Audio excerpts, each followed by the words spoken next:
Controlli a tappeto a Mestre e nel centro storico veneziano, oltre 30 i carabinieri in azione in laguna e nella rete durante le perquisizioni c'è finito un 22enne, già arrestato nel dicembre scorso, che si presume appartenga ad una banda che spaccia tra la Giudecca e Castello. In casa, nel frigo, teneva mezzo chilo di hashish e durante il primo arresto era stato trovato con 4 chili di stupefacente e 27.000 euro in contanti.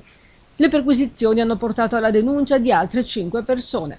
La Polizia di Stato si è invece concentrata nei quartieri di Marghera e Mestre e anche grazie alle segnalazioni dei residenti sono riusciti a rintracciare un cittadino straniero colpito da un ordine di carcerazione che si nascondeva abusivamente all'interno di uno scantinato in un condominio in via Penzo a Marghera. Era evaso dai domiciliari dopo essere stato condannato per rapina.